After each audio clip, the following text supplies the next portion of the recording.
doing a talk about technology and using paper, just to show that I'm very high tech.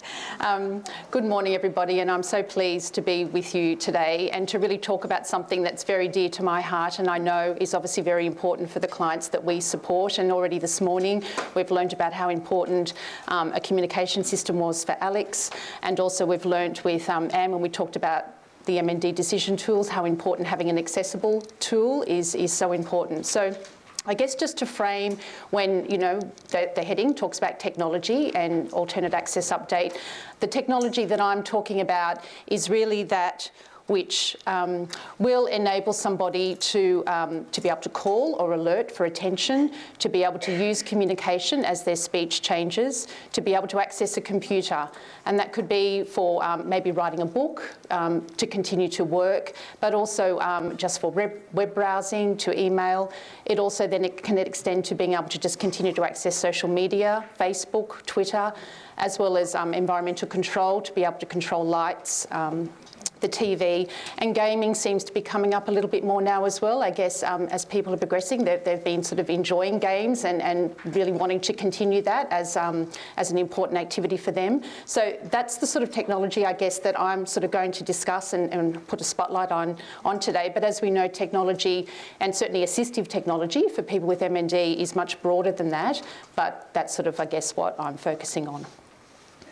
And the list goes on, and obviously as we continue to move forward in this technological age, no doubt those functional things will also continue to improve. So technology as well, I guess I like to sort of see it as there's two parts to it for a person with MND. Often it comes to us as it's actually an end goal in itself. A person will come and say, I want to be able to continue to use my mobile phone. My mobile phone is very important to me. I rely on it throughout the day, and that is my end goal, to use technology.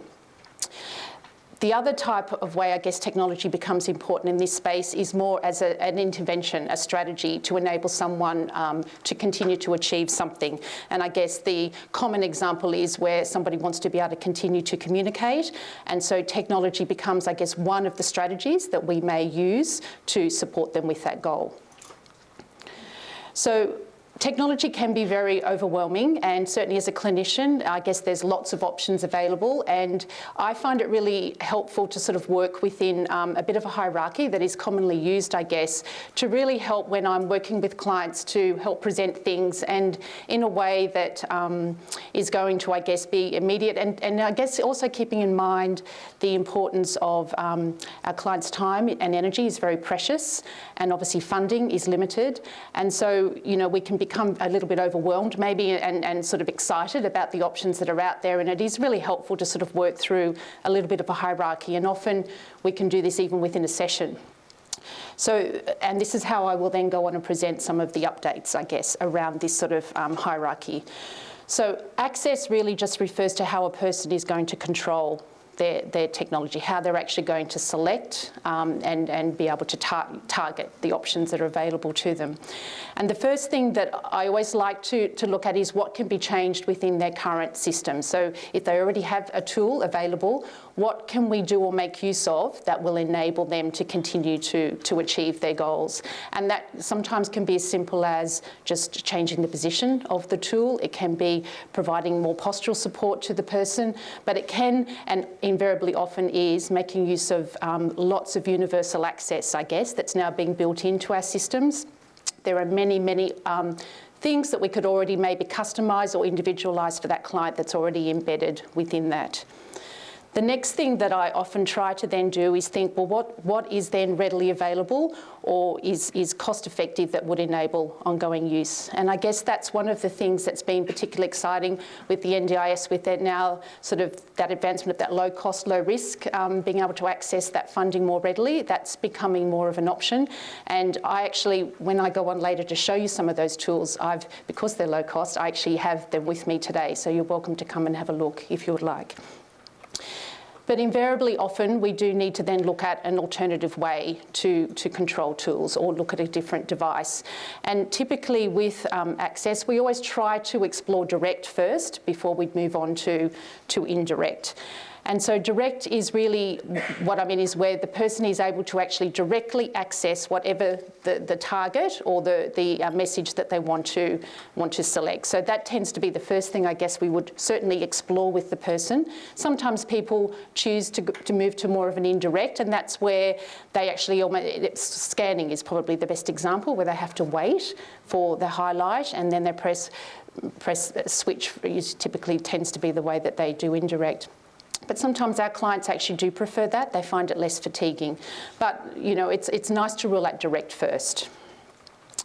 So I guess to now just move on to, I guess, the things that are available. And I'm going to probably talk about things that are new, but also maybe some perhaps options too that are a little bit less known, that might have been around for a while, that maybe you might find of interest.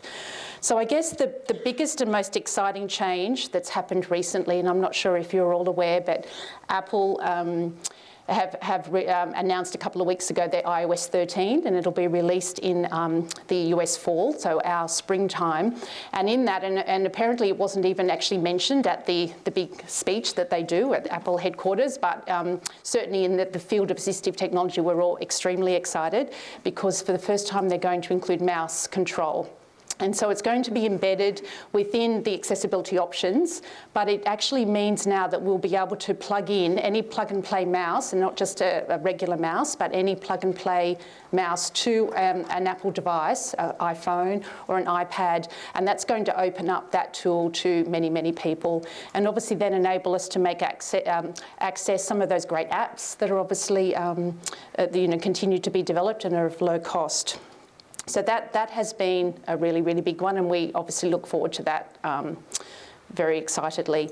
The other thing that iOS is going to provide is much more enhanced voice control. So there's some really amazing videos that Apple have already put up that you can watch on YouTube, but essentially what it looks like to me is that you could potentially access the whole phone or iPad through voice control.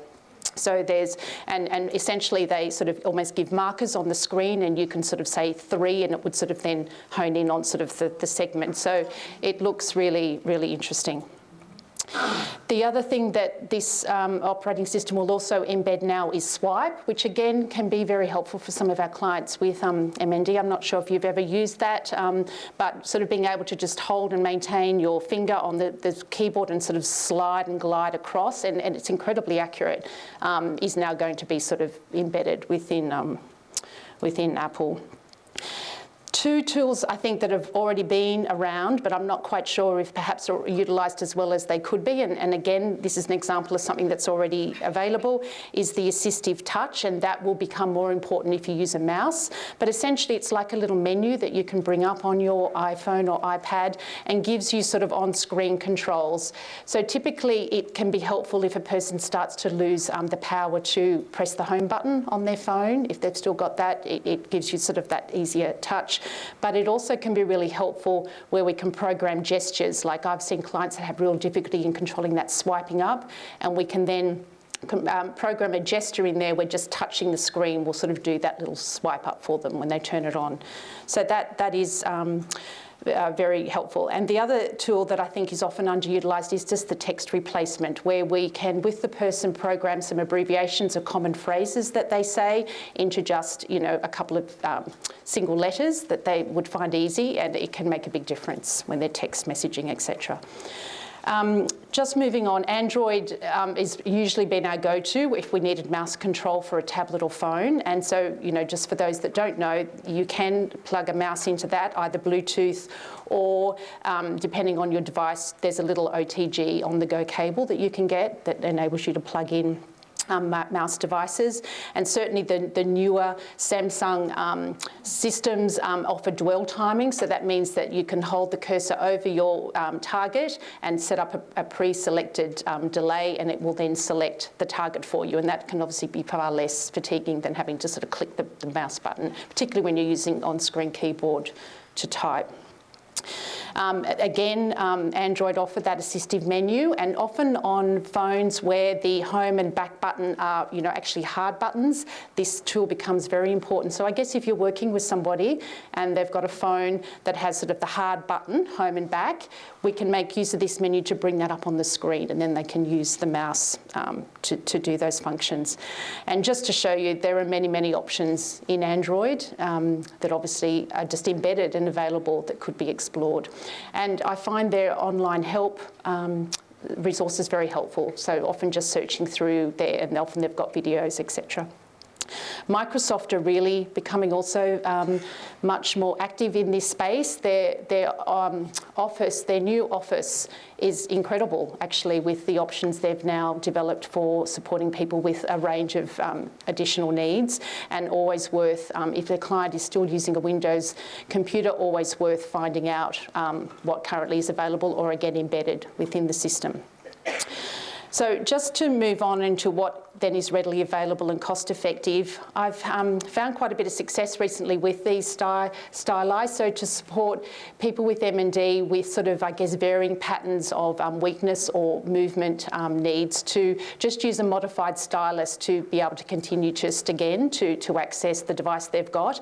And again, because of our now access to low cost, low risk, it's usually something we can get fairly quickly and almost in some ways fail fast. So if it's not something that ends up working, at least we can give it a go and then obviously move on. The one down the bottom is actually, while it looks like just a regular stylus, it's actually called a SALT, a shallow angle light touch, and it's worked really successfully where you can really have the angle of the stylus very low, the angle to the device, and it still works really reliably, and it's very light, and it's been made specifically for clients with weak hands. The Google keyboard is also excellent. It actually even has built-in Morse code as well as the swipe, and is quite easily available. Keeping in mind that particularly with the Android tablets, you can have a SIM put at, like some of them are 4G, the bigger, so if someone needs a bigger screen, or certainly if they're using a mouse, we can almost get like a really large phone. These iPad mounts are really cool. The RAM suction mounts, they're very low cost, and often then to be able to sort of have a low cost way of fixing it to the table.